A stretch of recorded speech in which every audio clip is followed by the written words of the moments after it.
Corona संकट के बीच हम सभी देख रहे हैं कि वैक्सीन की खोज के लिए 180 वैक्सीन पर काम चल रहा है।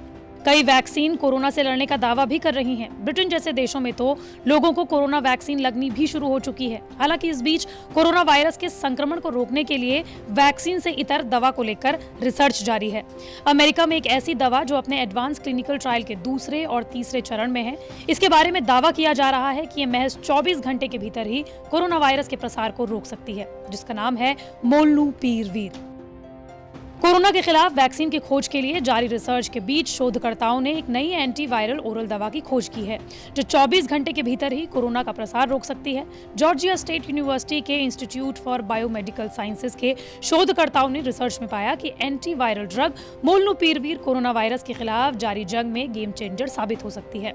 फिलहाल ये दवा कोविड-19 संक्रमण के खिलाफ अपने दूसरे और तीसरे चरण के क्लिनिकल ट्रायल के दौर में है।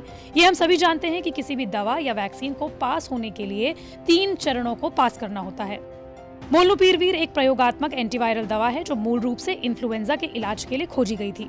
इस दवा की खोज जॉर्जिया स्टेट यूनिवर्सिटी में प्रोफेसर डॉक्टर रिचर्ड प्लेम्पर और उनकी रिसर्च टीम ने की। इस दवा को बनाने वाली कंपनी का नाम है मर्क।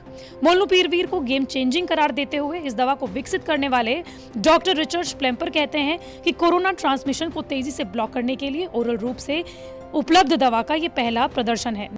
नेचर माइक्रोबायोलॉजी जर्नल में प्रकाशित अध्ययन में बताया गया है कि प्लेम्पर की टीम ने कोविड-19 के खिलाफ मोलनुपीरवीर को फिर से तैयार किया। इस दवा को मुंह के जरिए लिया जा सकता है, इसलिए संभावित रूप से कोरोना से बचने के लिए इससे 3 गुना ज्यादा लाभ हो सकता है। रोगियों के शरीर में कोरोना को रोकना, संक्रमण के लंबे समय को छोटा करना और बीमारियों के कारण होने वाली परेशानियों को कम करना इसमें शामिल है। हालांकि वैक्सीन और दवा में अंतर होता है, जिसे आपको समझना बेहद जरूरी है। दरअसल वैक्सीन, जिसे टीका भी कहा जाता है, वो आपको बीमारियों से बचाने के लिए होती है। ये जिस बीमारी के खिलाफ बनाया जाता है उसके खिलाफ आपके शरीर में पहले से ही रोग प्रतिरोधक क्षमता को पैदा करता है। यानी अगर वो बीमारी आपके शरीर में कभी भी हमला करे, वैक्सीन से आपका शरीर बच जाएगा। हालांकि हर वैक्सीन का असर का समय अलग अलग होता है। वैक्सीन शरीर में एक ऐसे एजेंट के तौर पर विकसित किया जाता है जो आपको खास तरह के बैक्टीरिया या वायरस से बीमार होने से बचाती है। तो वहीं दवाएं वो होती हैं जो आपको बीमारियों से ठीक करती हैं। दर्द, बुखार, उल्टी आने जैसे लक्षणों से आराम दिलाती हैं या आपके शरीर में हुई बीमारियों के खतरनाक लक्षणों को कम या खत्म करने का काम करती हैं।